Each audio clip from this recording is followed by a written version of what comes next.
Okay, but yes, he knows about it. He just said he wasn't sure. He might just have a plan whatever it was.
Shabbat Shalom. It's nice to be here together, relatively dry after such a wet and complicated day to get through all around the city. It's wonderful to be here where we know we're going to stay for a little while. We're going to begin with a song for this Shabbat, Shabbat Shuvah, the Shabbat of return.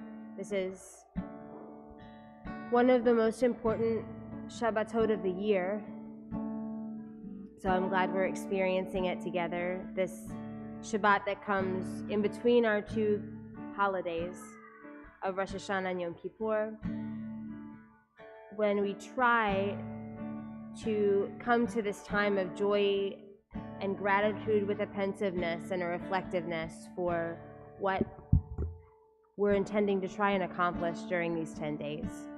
knowing that this is the time when we imagine, whether or not we believe it fully, we imagine what it feels like to have our lives hanging in the balance now. So this is acknowledgement of that with the words of Lamentations woven in. So all you'll do is repeat for most of it. We return, you got it. We return. And this is both of us. We return again. Try we return again. We return again. And we're back to our repeats. We return.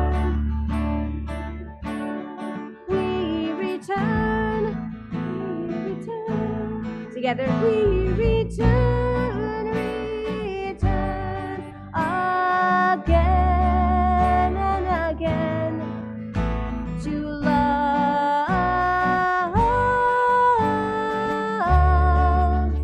to love, to love.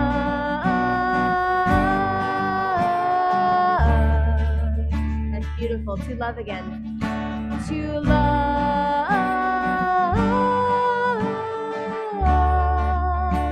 Return again to love. We return again to love. And now we know the whole song. We return, we return, we return, we return.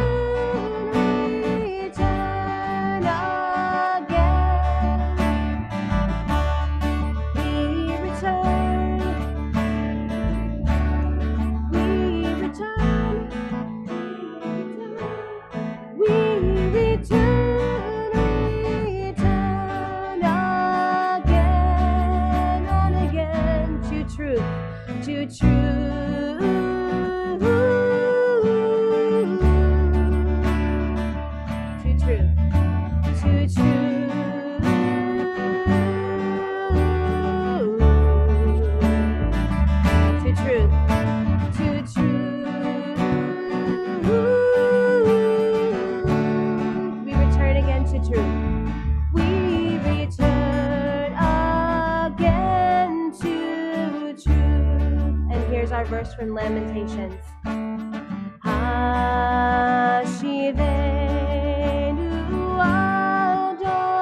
Adonai Elecha v'nashuva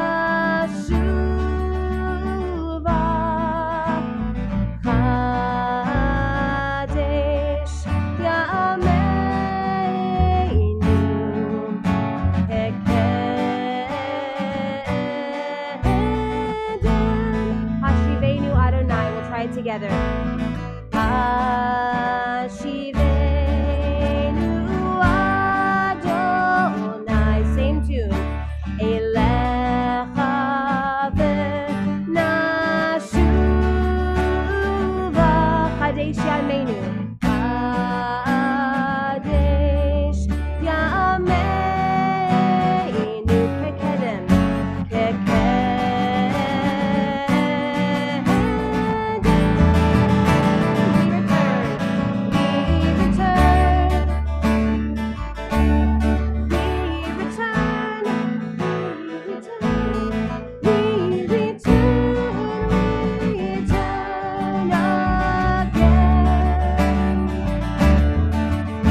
Shabbat Shalom, everyone. Shana Tova again. There's so many things, I think I said this a week or two ago, there's so many things at this time of the year that just sort of help us indicate, even without words, or sometimes with sacred words, special words, just that we're in this different time of the year than all the rest, whether it's the Ark being open and seeing the different covers on all the Torahs, or hearing things like Avinu Malkeinu, or the shofar. I was very close to it this year at the end of the service, very close to it. I'm still feeling it. But there's nothing really quite as often and yet still as powerful that indicates where we are in our weeks and in our years and our lives than those Shabbat candles. So to light tonight's candles, we'd like to invite up Shira and Mike Cohen, and of course, Ida and Zev to come on up. The blessings can be found on pages 2 and 3, and then 4 and 5 for Kiddush. Come on up.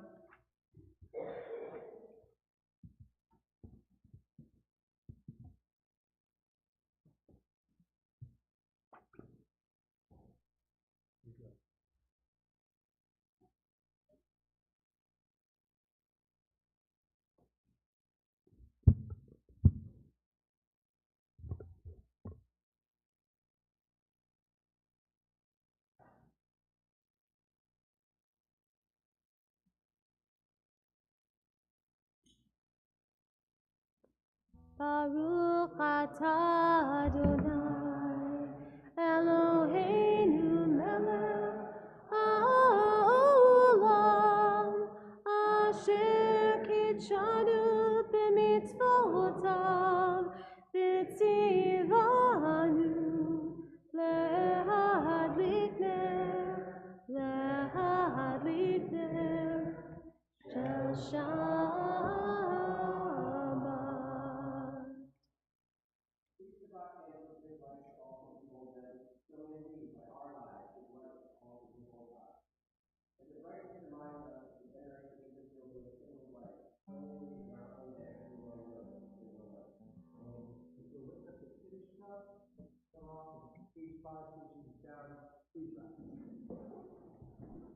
Baruch atah Adonai Eloheinu melech haolam borei b'riah v'afer.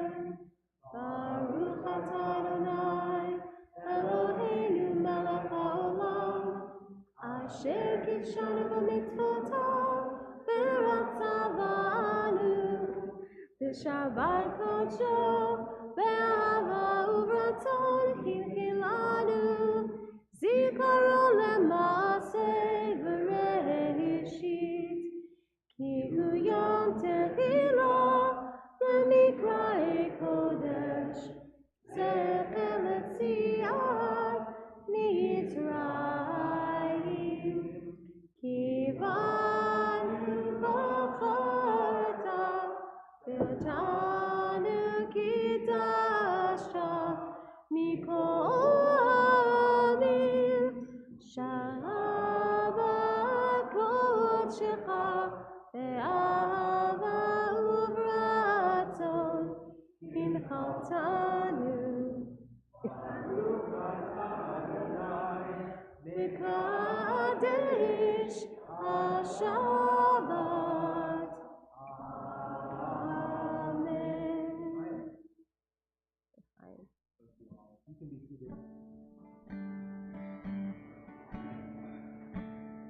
L'chado D is on page 20 and 21. And as you can see, at the bottom of page 20, we get just a little bit of history about this hymn, composed by Shlomo Halevi Alkabetz, 16th century Kabbalist who lived in Sfat in the north of Israel, north of today's Israel. And he was among the community that took refuge there after the Spanish Inquisition. And all of the Kabbalistic psalms and hymns and traditions that emerged from that time, and it is extraordinarily influential in mainstream Judaism, not just among Kabbalists, but mysticism is now part of every Friday night service because of these individuals, because of these rabbis and scholars and thinkers. it's so helpful sometimes to remember that this was their ascent. Their entire world was lost for them. They were where they were because they had been expelled from somewhere they had been for centuries. Because, of course, the Spanish Empire during those years was enormous. And so to not be able to live within it at all was a huge tragedy and a rift in Jewish history. And so these psalms and these hymns are speaking from the heart and to the heart of people who had lost everything and were trying to climb. And it's meaningful to think about that, especially when we're trying to climb during these 10 days of awe. So we're the top of page 20, and we'll do verses 1 and then 8 and 9.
Verse 9, we rise.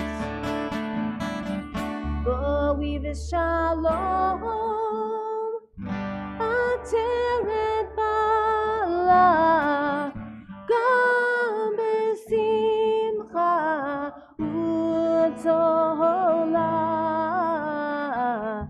toch emunei am segula.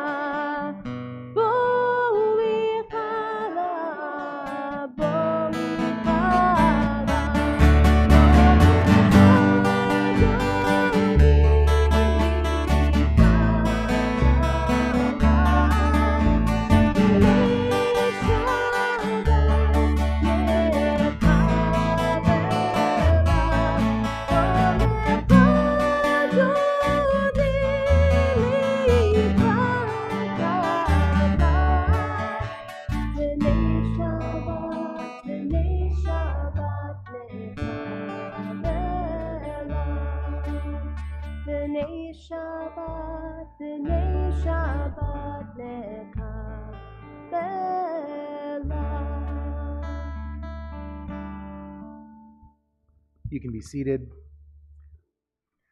You know, for those of you who are younger congregants, younger worshipers tonight, I don't know if you know this, but in the Torah, it says that every day when the Israelites were going through the desert, every day they were supposed to go out and there was this food stuff called manna or manna that they could collect. And therefore, when they didn't have sheep and cows and vegetables and grains and all of that, they would have food every day. But on Fridays, they were told, don't just go and get the food you need for today, go and get 2 times as much food because, well, anybody know why? Because the next day was Shabbat and you couldn't go out. So in honor of that, on this one Friday night only, we'd like to invite you up for your kids' blessing and double portion of Hershey Kisses. Because you all have been at this synagogue quite a lot this week, and we would like to honor that and give you an extra special blessing for this first Shabbat of the new year. So if you are one of our younger congregants, if you're not quite to your B'nai Mitzvah, come on up. It's time for your blessing. We've talked a lot about the newness of the year and how to make ourselves better as this new year starts. And we want to honor that extra specially tonight as we think about the week ending and the new week beginning. Come on up. You can bring your big people if you feel more comfortable that way. Don't be shy. Shabbat Shalom, everyone. Come on up.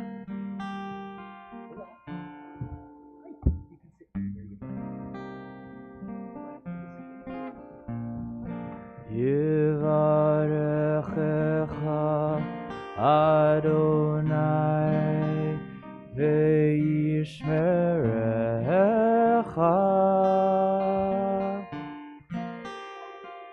ken yehi ratzon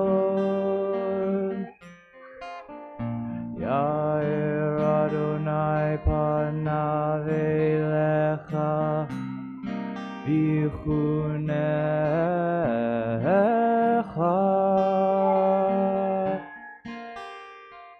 ken yehi ratzon Yisa Adonai panav elecha ve'asem lecha shalom ken yehi ratzon. Come on up. There's plenty for everyone.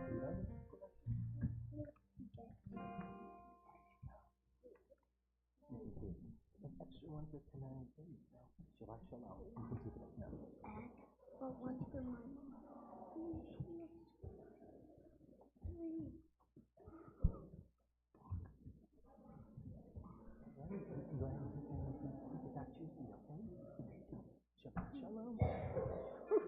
Yeah. And for anybody who's joining the child care team and having some Shabbat fun, you can meet the team right over here, and we'll see you in a little bit for dinner.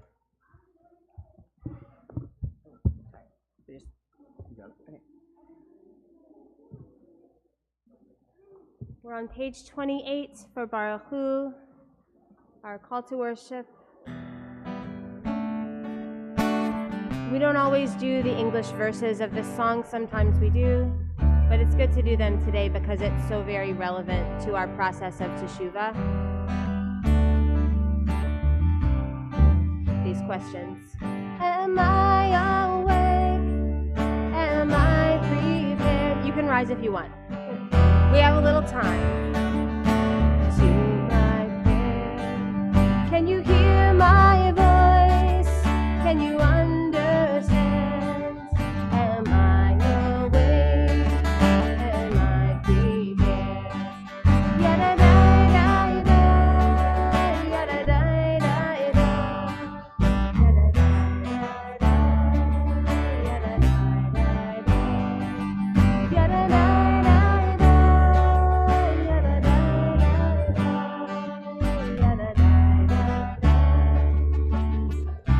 And please rise.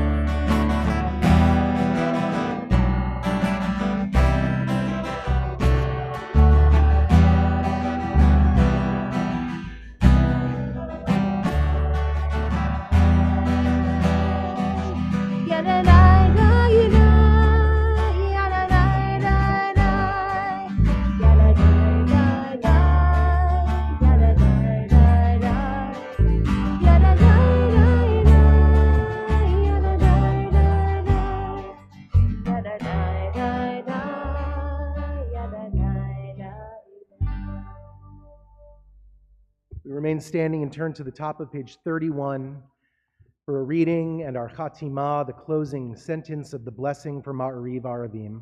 Together, praise to you, Adonai, our God, from whom the evening flows. Your wisdom sets the way on which time and season glide. Your breath guides the sail of the stars.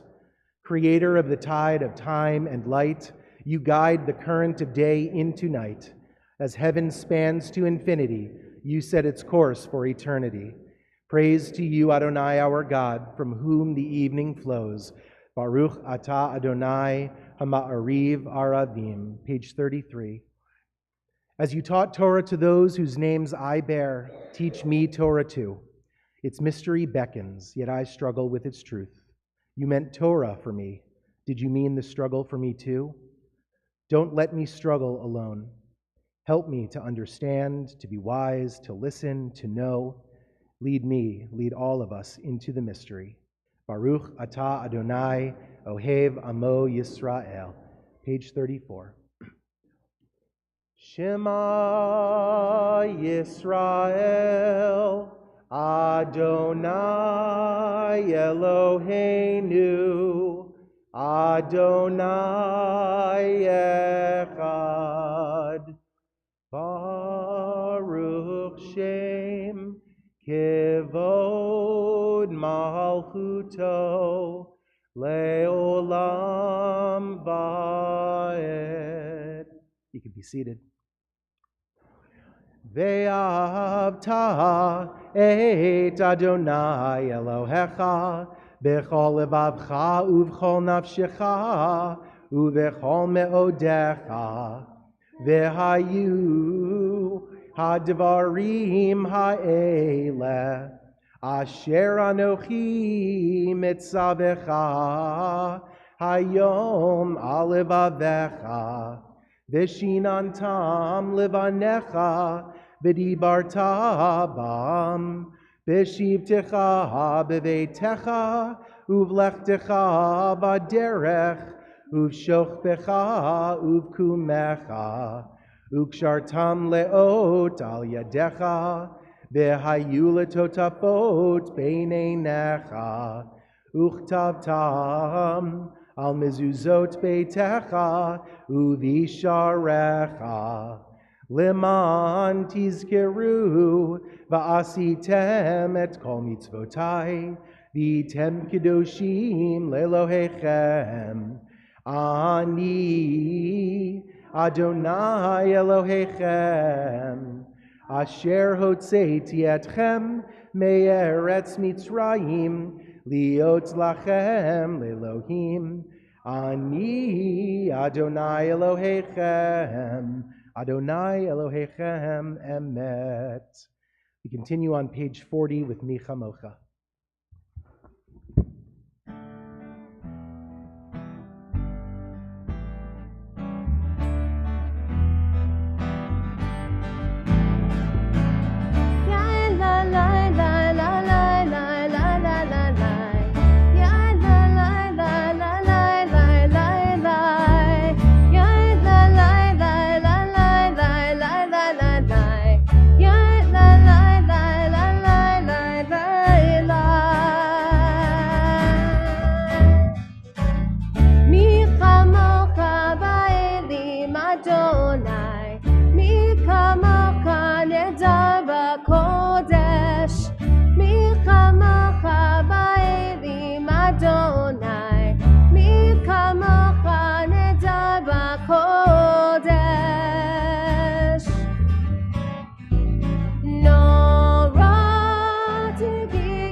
Page 44.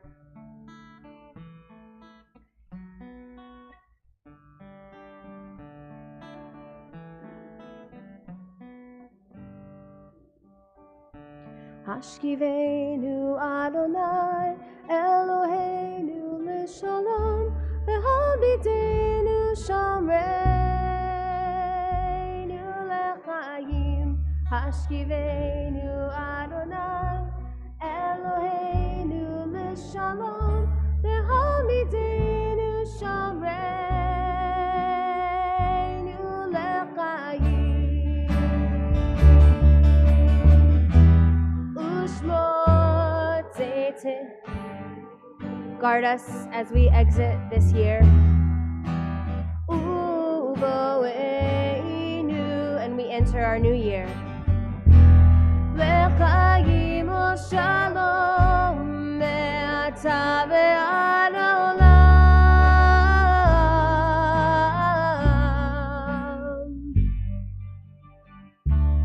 Hashkivenu Adonai Eloheinu.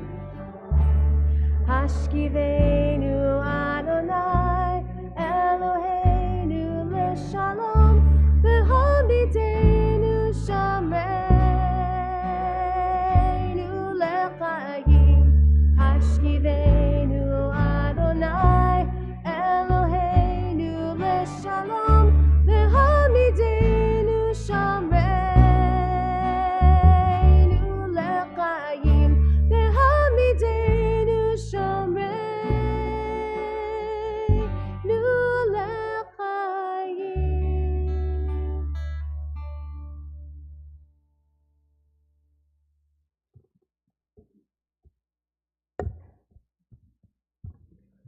The Amidah, the Tefillah section of our service begins on pages 46 and following. I just want to note that since Shabbat Shuvah, this is Shabbat Shuvah, there are a couple of little insertions or tiny changes to watch for in each of the three blessings.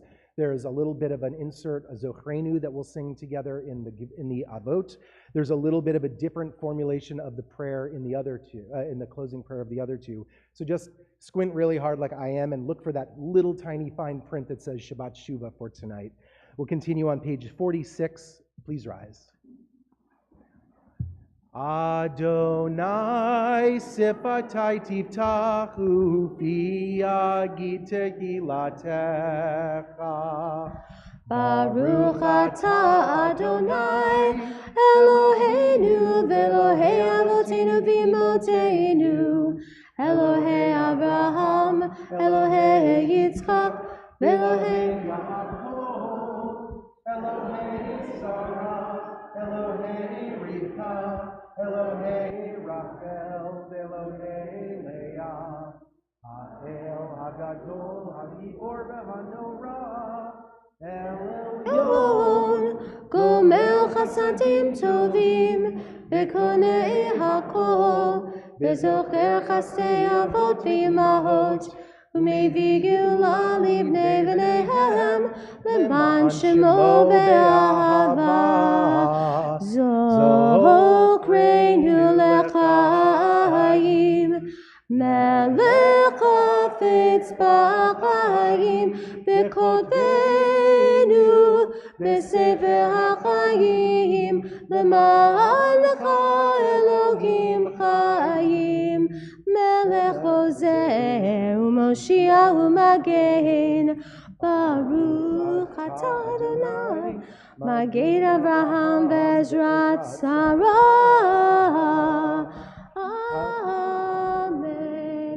Atah gibor le'olam Adonai, Mechayeh hakol, Atah rav le'oshia, Morid hatal, Mechakel chayim bechesed, Mechayeh hakol berachamim rabim, Somech noflim v'rofech cholim, U'matir asurim, U'mekayem emunato l'shenei afar.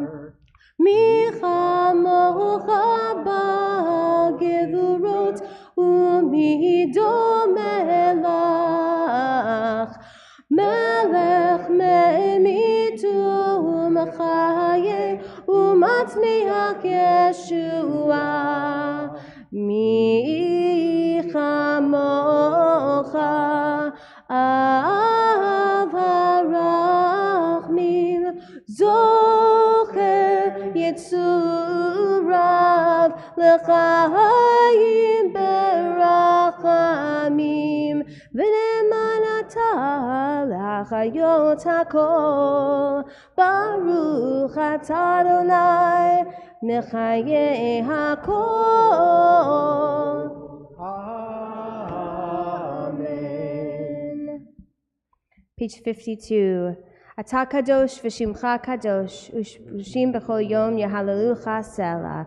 Baruch atah Adonai hamelech hakadosh. Amen. You can be seated.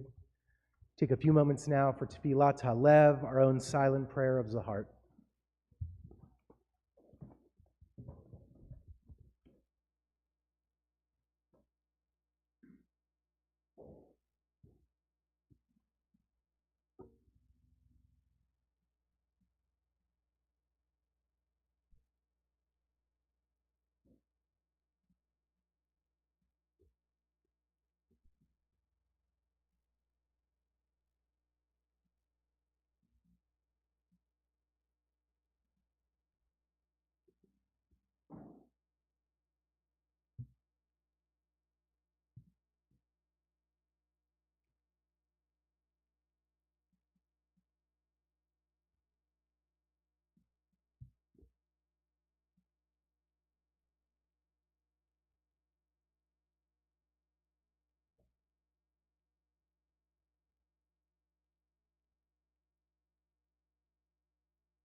Dedicating these final moments of our Tefillat Halev to those who are in need of healing.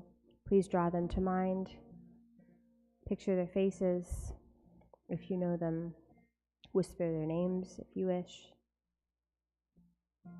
We pray for their wholeness and renewal of body and renewal of spirit swiftly and in our days.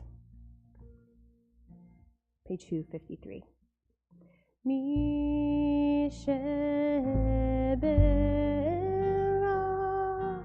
avoteinu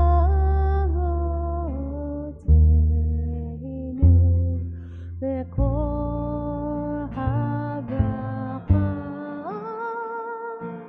le'imotenu.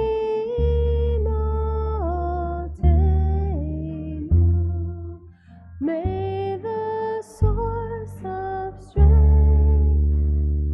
who bless the ones before us, help us find the courage to make our lives a blessing, and let us say,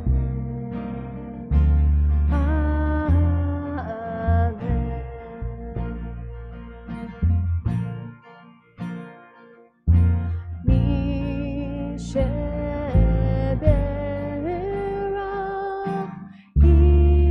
imotenu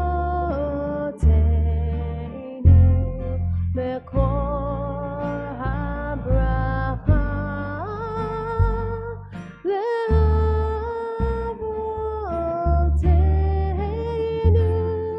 Bless those in need of healing with refuah shelema,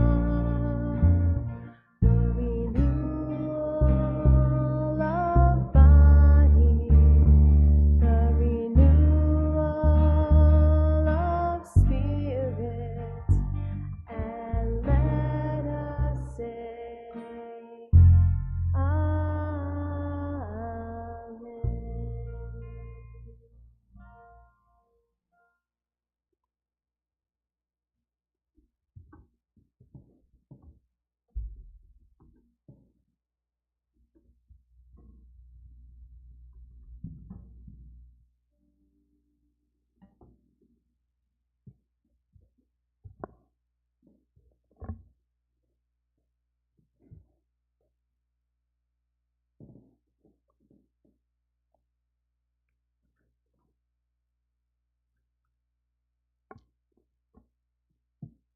I don't have to tell you that this is a confusing and challenging time to be a Jew in America.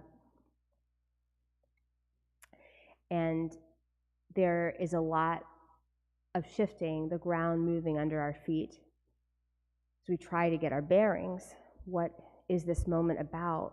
Where are we in the course of the change?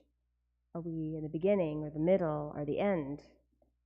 Are we able to say anything for certain about our future as an American Jewish community and Jews in the world? There are a lot of people making a lot of noise and filling lots of space, trying to answer these questions and offer our own reflections. And I don't mean to undermine by calling it noise. There's just a lot of noise out there, a lot of people talking at once. I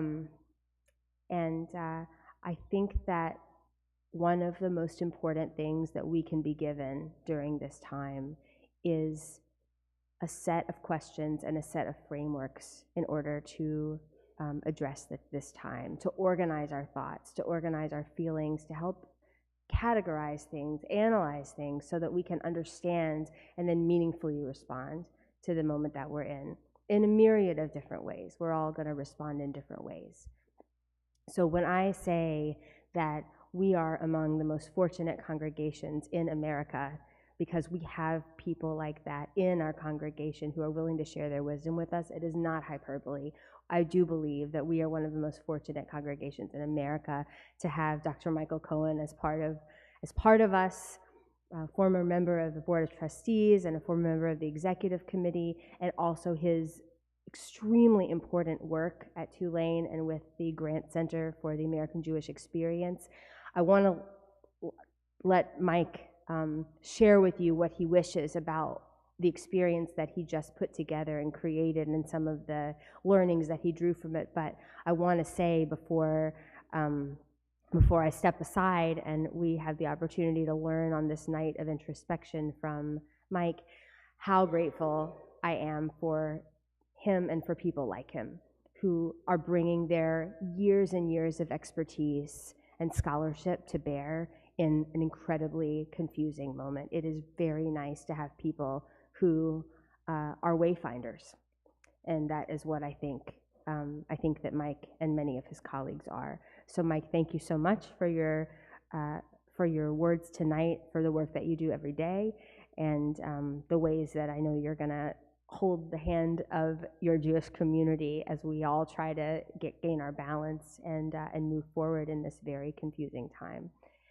So I'd like to invite you now to come and share what you will with us. And we're not going to have the opportunity tonight in this setting to ask Mike all of the questions that I know you're going to have after he speaks, but I think he's staying for dinner. So, anyway, I think we all know where to find him. But anyway, Mike, thank you very much, and we appreciate your...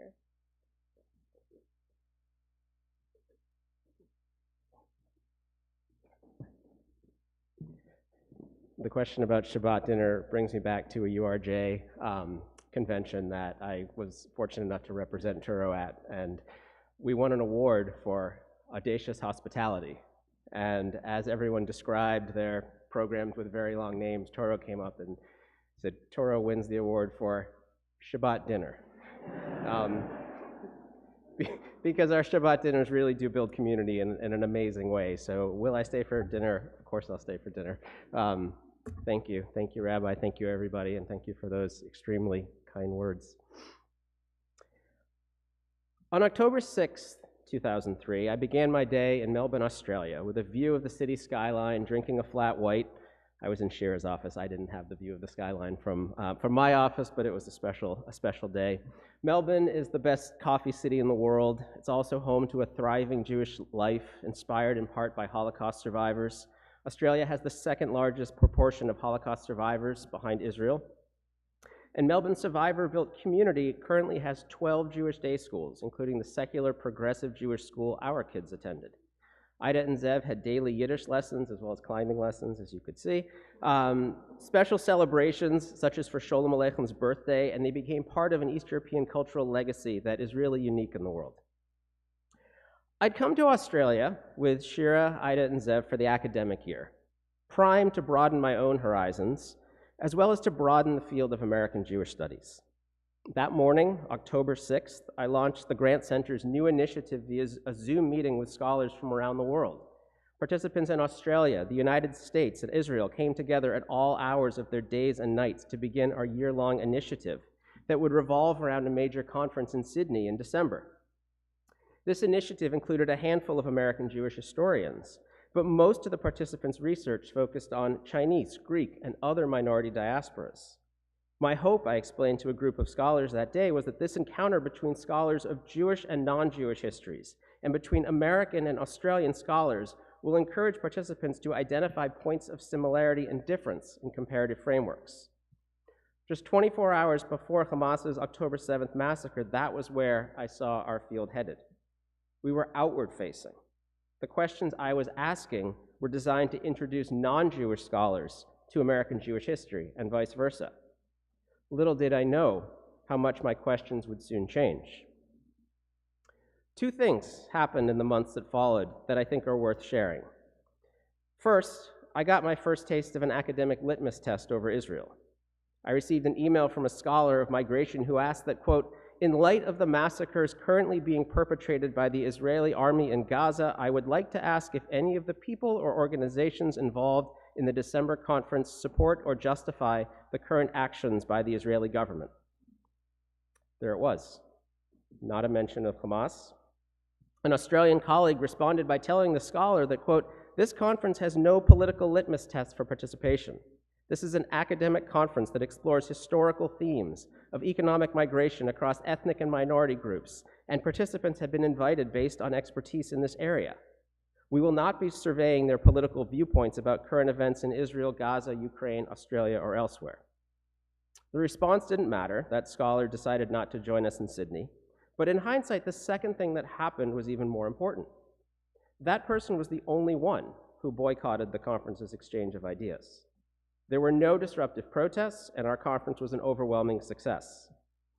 I didn't realize at the time how much we needed to share our message with those scholars.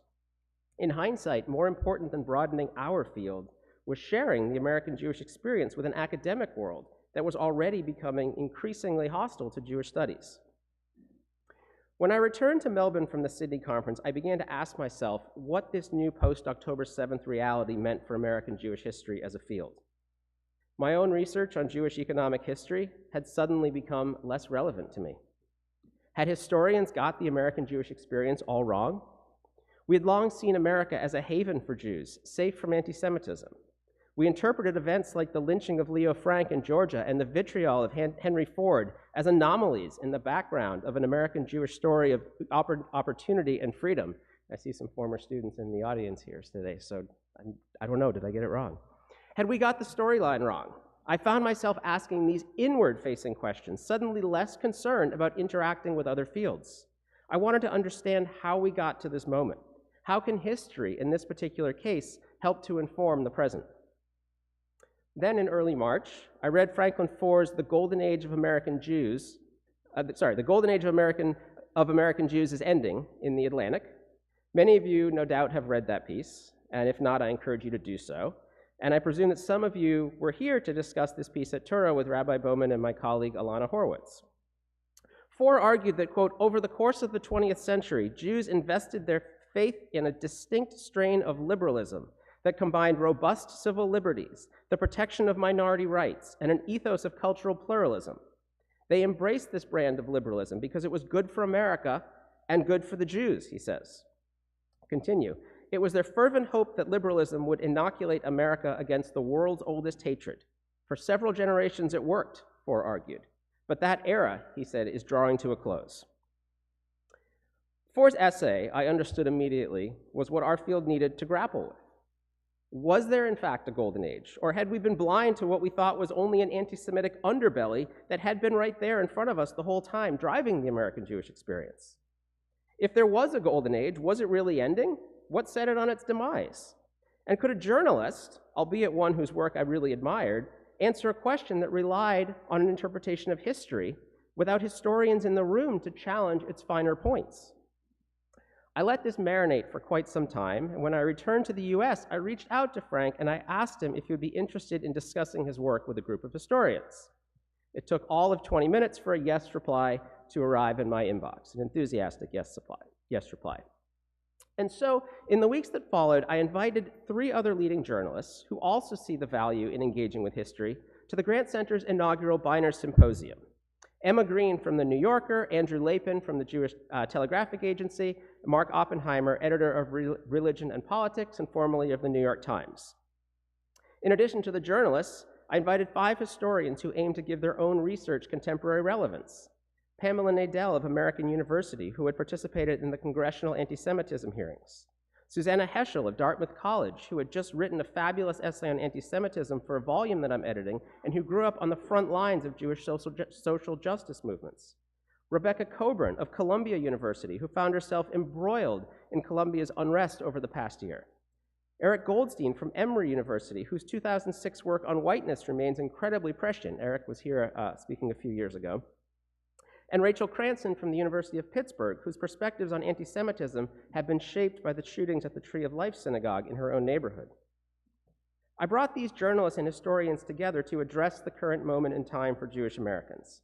And at the heart of our discussion was a central question inspired by Ford's piece. In what ways is this a unique moment for American Jews, and how can our understanding of history help us to better understand it? And it really only became clear to me in the past few days just how different a question it was than what I had asked in Sydney a year ago. Instead of looking outward, I just kind of realized we're now looking inward. We held the symposium in New York. It had to be before we got too close to election season. We brought journalists, and the heart of hurricane season is not a great time to hold events in New Orleans. So we went to New York. The first 3 sessions of the day were closed to the public. It was just our small group, which engendered honest discussion without the need to worry about sound bites. The final session was recorded, and we just, in the past couple of hours, have posted it to our website, which is in time for the anniversary of October 7th, and you can watch it later on at AmericanJewishExperience.org. What I want to share with you today includes a bit of what we discussed in private, without betraying confidences, as well as what we discussed for a public audience. And I want to share some of those conversations with you tonight, and I'm going to do so in the framework of questions and not answers, because I don't really have them. The American Jewish experience has entered a new chapter. We don't really know when it started, we don't fully comprehend the forces at play, and we don't know how or when the next chapter will begin. In other words, I'm not going to try to answer all of these questions of whether there was a golden age, and if so, if it's ending. But what I do want to share with you are some ways to think about that question, particularly as we reflect on 5784, the year that was, and 5785, the year that is just beginning, right? Good. All of the journalists and historians, all of a sudden I had this moment of panic here, right? All of the journalists and historians at our symposium either work on college campuses or had written about them in the past year. So it's no wonder that much of our discussion focused on the campus environment and what that might tell us more broadly about the moment that we're in. One question we tackled was, who are the campus protesters, and are campus protests useful indicators of a larger phenomenon? We approached this question from a variety of angles. First, we recognized that there was a great diversity of experience across campuses around the country. Some noted how violence against Jewish students was normalized. And while the major flashpoints like Columbia were not the norm, they're important nonetheless. Frequently reported was the observation that so many protests skewed heavily toward non-students protesting on campuses. Far less reported was the gendered component of the early encampments. For example, initially, Columbia's protests were around 75% women. Does that mean anything, especially as many Jewish women had previously been ostracized by organizers of the Women's March over their Jewishness or stances on Israel? Those questions. Our panelists then asked how much of the campus environment for Jews and around Israel protests was a unique escalation of the past year, and how much can be understood as rooted in a history of campus protests. One area where they found differences between earlier movements was around leadership. Who were the leaders of the protests over the past year? Well, the journalists in the room reminded us, we don't really know. They were often masked and unwilling to give names to campus press and be identified with the movement.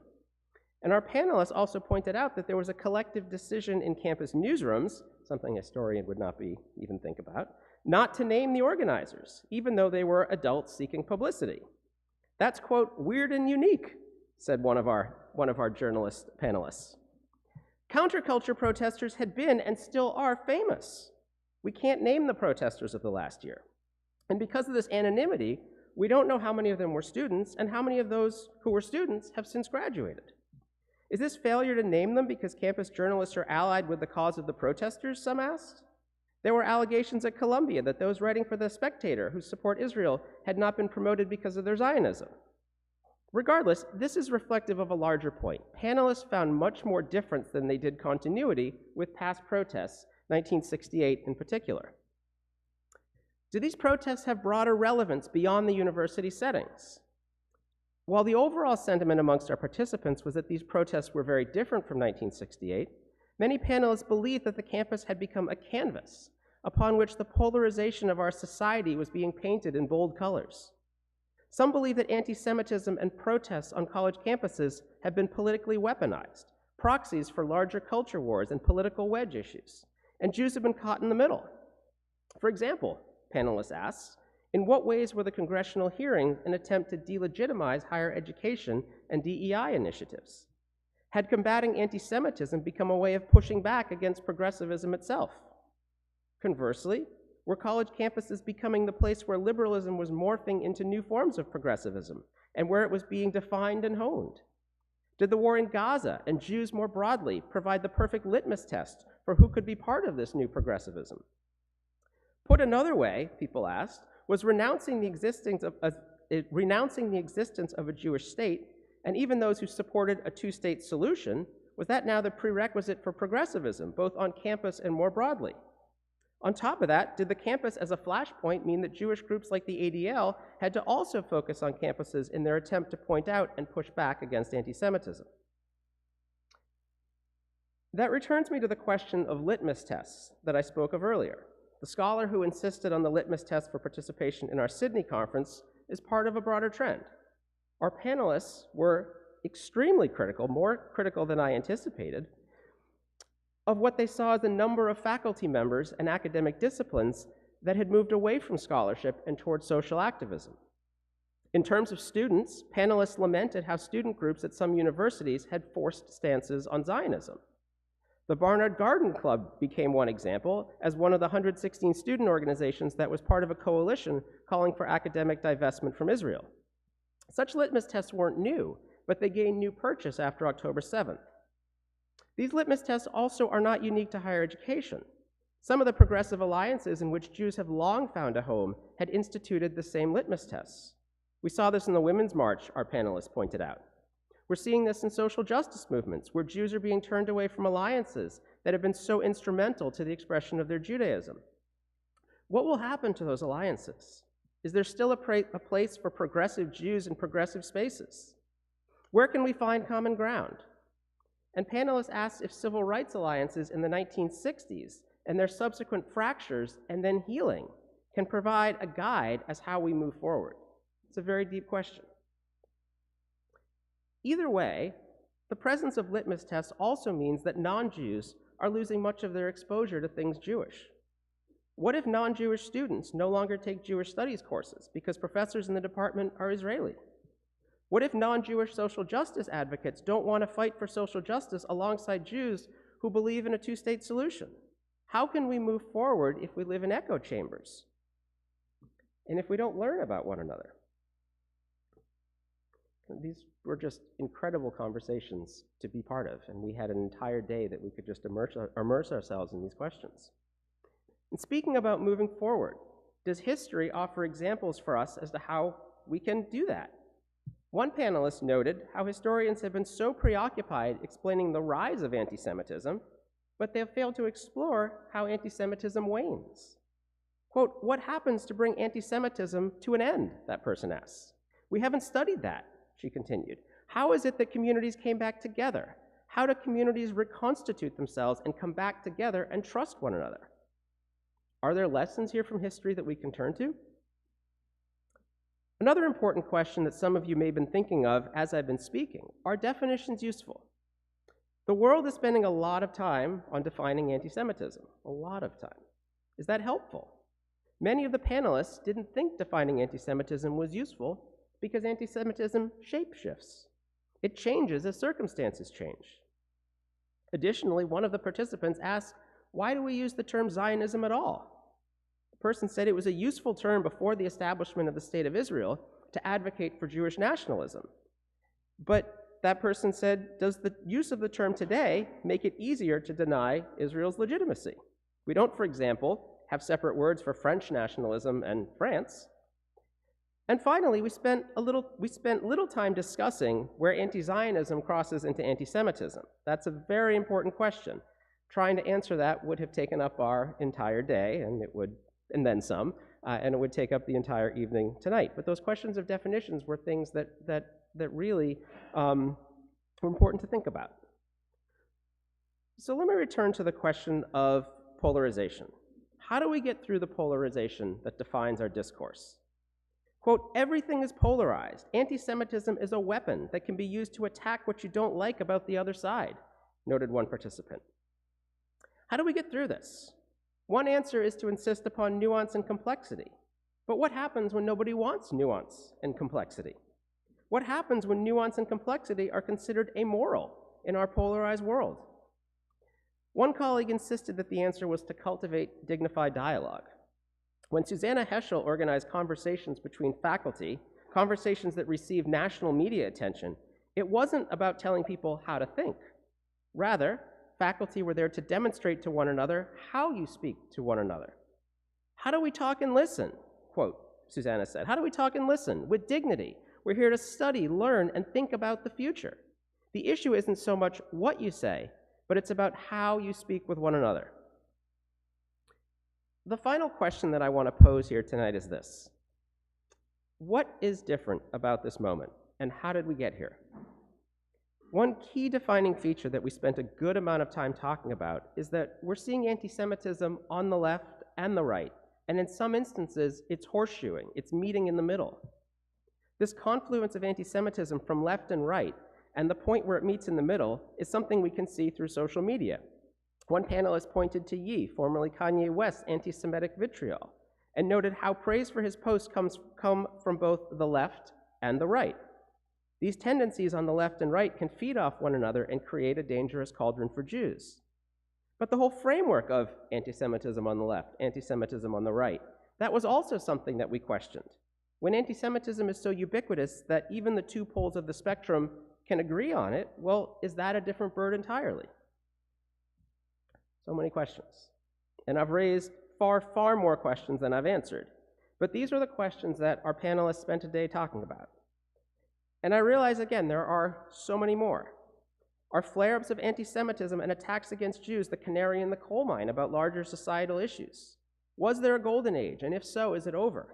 I can't answer that. But I will say that I think we are in a new chapter. Maybe we entered that chapter on 9/11. Maybe we entered it on October 7th, 2023. Maybe we've been in this chapter a lot longer than we realize. But I hope what I did do is start a larger conversation about this moment that can carry into our reflections about the new year. Is this a year that we need to turn inward to Jewish causes? Or is this a year that we can again turn outward and reconstruct our social justice alliances?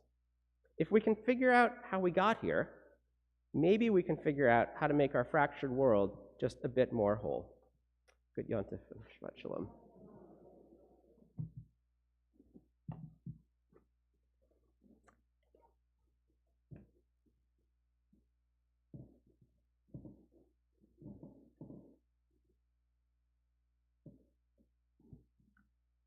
It is a mighty task to take on these kinds of questions in our lives and to take them on daily, hourly, every minute, the way that many in our community are. And one of the powerful things about being a part of a Jewish community is that the discomfort with a lack of certainty sort of built in to our existence. Our rabbinic teachings all guide us to this place of trying to be strong when the answers are not easy and clear, that is actually the way life is. So it's not pleasant. Abraham didn't enjoy being called, I don't think, either the first time or up to the mountain to sacrifice his son, but it began a new way of being, which is to be strong in the face of uncertainty and to admit to a multiplicity of truths. So I want to give a lot of appreciation to you, Mike, once again, for reminding us that we ask these questions together and that we struggle through this feeling of precarity together. That is really one of the only sure things that I think our congregation can rely on, which is that we create that kind of space. So thank you very much, Mike, for giving us so many questions to grapple with, and also the reminder that we don't grapple alone. Our concluding prayers begin on page 282. We'll rise for Aleinu. It is upon our shoulders to ask the biggest of questions and to take the biggest leaps of faith toward building the world that we wish to live in. So we sing together. Aleinu l'shabeach v'adon ha'chol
In nature's ebb and flow, God's eternal law abides. When tears dim our vision or grief clouds our understanding, we often lose sight of God's eternal plans. Yet we know that growth and decay, life and death, all reveal a divine purpose. God, who is our support in the struggles of life, is also our hope in death. We have set God before us and shall not despair. In God's hands are the souls of all the living and the spirits of all flesh. Under God's protection we abide, and by God's love we are comforted. O life of our life, soul of our soul, cause your light to shine into our hearts and fill our spirits with abiding trust in you. As we call these names, we invite anyone who is linked with one or any of them in family and friendship and love of any kind, if you wish, to rise when you hear their name so we can recognize you for a moment. On this Shabbat, we observe Shloshim, the first 30 days following the deaths of Ann Bell, Burton Yawitz, and Lois Seidenbach Shepherd. And these names we call who died at this time in years past: Emil Emanuel Block, Adolf Ira Botnick, Alvin Lee Duber, Francis Duber, Frida Goldberg, Blanche Samuel Goldman, Velma Lazarus Goldstein, Joseph O. Grant, Florence Hartson Hiller, Gary Allen Kutcher, Harry Latter, David Levy, Norma Ryan Levy, Sigmund J. Loeb, Dr. Erwin M. Marcus, Captain Benjamin Newman, Sarah Levy Newman, Peter Rossell Norman, David Oakes, Harry Rothschild, Fanny Berenson Rubenstein, Rose Shine, Samuel Shapiro, Matilda Friedman Shushin, Sidney Sigaloff, Samuel Jacob Spiegel, Solomon Aaron Stolaroff, Albertina Loeb Waldhorn, Sandra Joy Walensik, Brinna Weiner Yellen. If there are any other names that you'd like to add out loud or in your own hearts as my eyes come around and meet yours, please feel free to do so.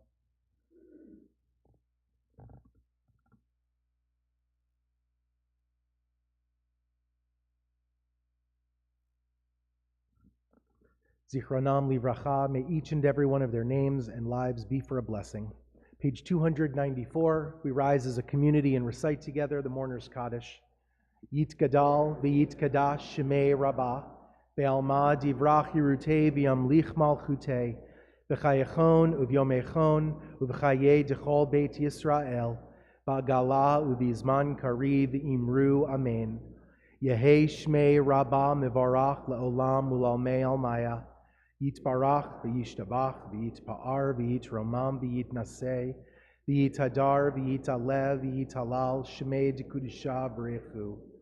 Le'ela min kol birchata v'shirata, tushbechata v'nechemata, da'miran be'alma v'imru amen. Yehei shlama rabba min shemaya, v'chayim aleinu ve'al kol Yisrael v'imru amen.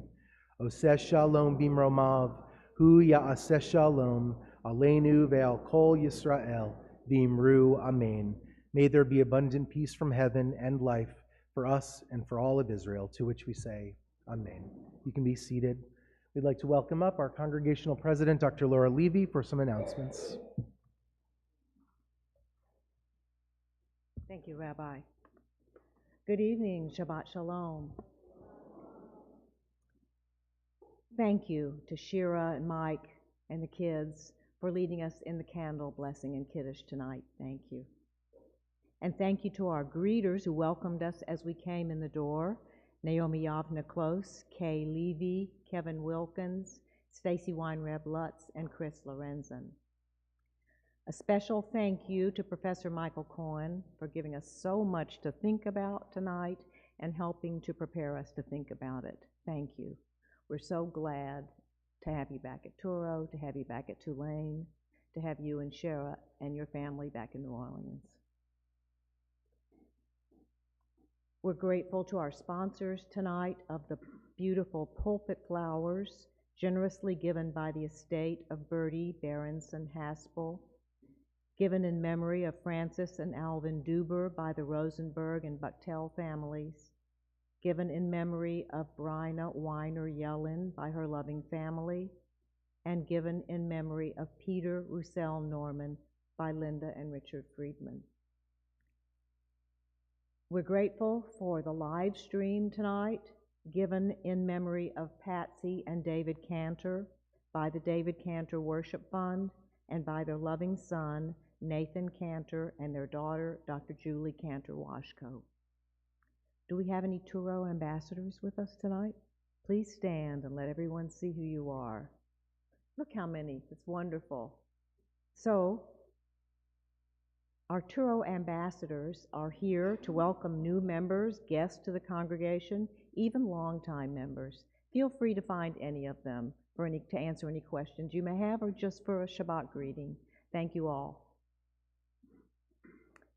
We're looking forward to first Shabbat tomorrow, the first Shabbat of the month, beginning with Shabbat Shiur, sacred text study at 9 a.m.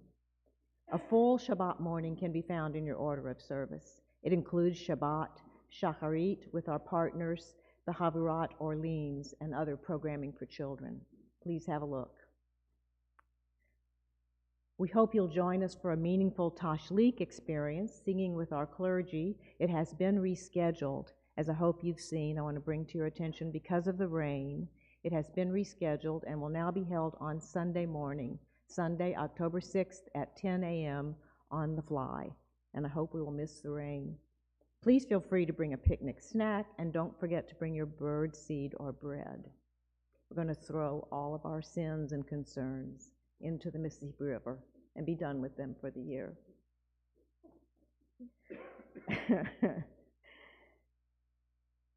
We hope you can please refer to our website, our High Holiday brochure, for a list of everything happening during the High Holidays here at Touro. I want to mention in particular, on Monday evening, October 7th, this Monday, we will gather here together with the Temple Sinai community for a service of remembrance to acknowledge this first painful yahrzeit of that very dark day. We'll remember it with poetry, with song, and with ritual. A study session on the poems of October 7th will begin at 5 p.m., followed by a memorial service in the sanctuary at 6 p.m. All are welcome, but RSVPs are requested, and you may do so online. There is a poster hanging out in the foyer, you'll see it as you leave, about October 7th ritual that I've just described, and it has a QR code at the bottom of the poster. You may scan that QR code and you'll be able to register on your phone. There's also that QR code in the congregational emails. I think you all know that Touro Synagogue has joined with Together Louisiana's Pledge to Vote effort to increase voter engagement and to support a strong democracy, help ensure that all voices are heard in the upcoming election.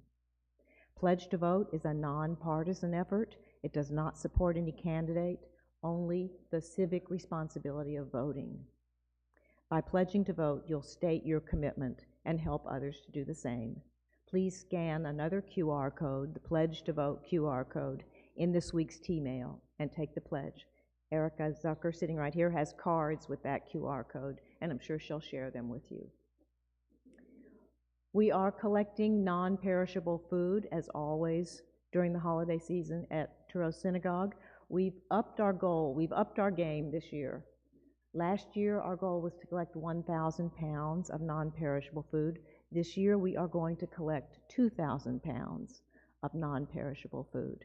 So please join us in doing so. It will take all of us to reach that goal. Are there any, Chris, are there any hand-decorated bags left?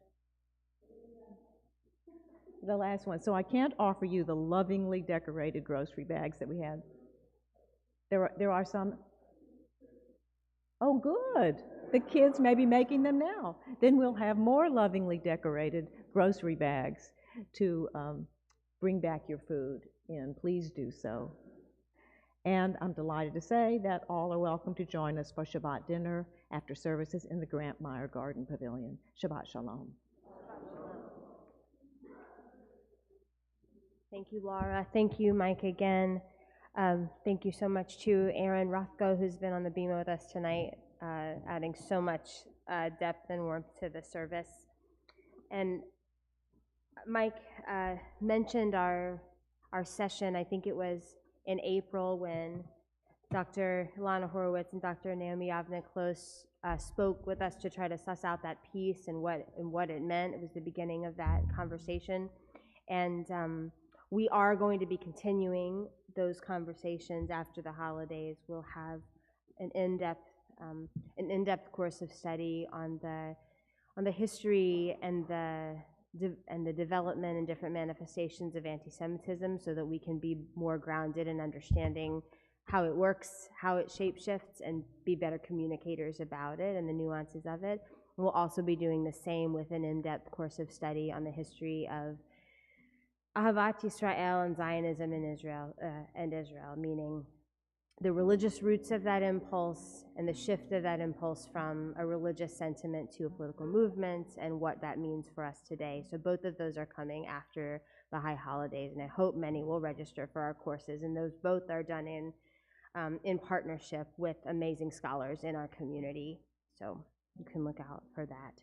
I hope if you're new or newish to Touro that you will hang around, introduce yourself to those who are the ambassadors and people who've been on the Bima tonight, and anyone, because everybody's very friendly here.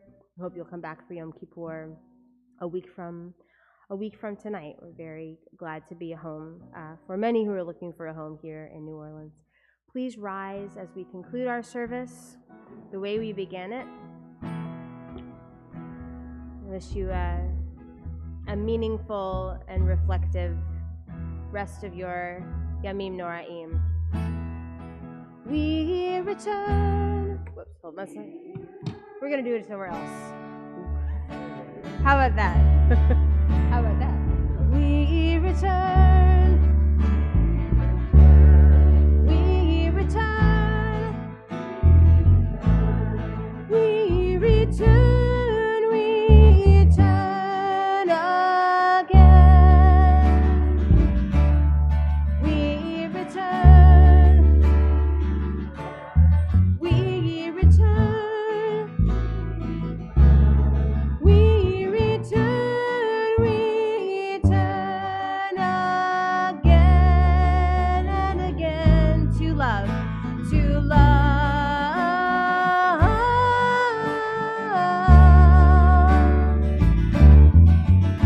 to love,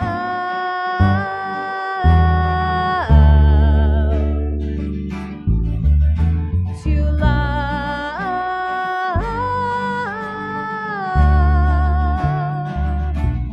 We return again to love. Hashivenu Adonai Lecha. Hashivenu Adonai Elecha v'nashuva. Kadesh Yameinu. Kadesh Yameinu. Kekedem. Kekedem.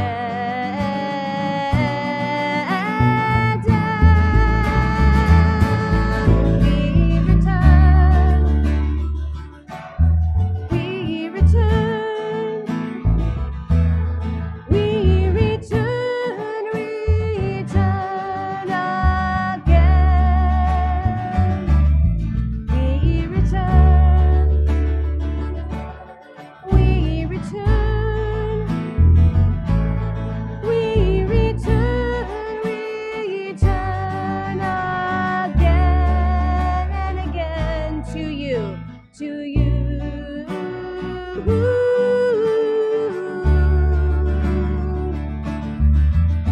To you.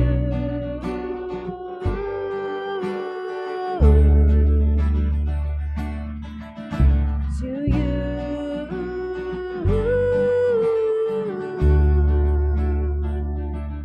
We return again to you.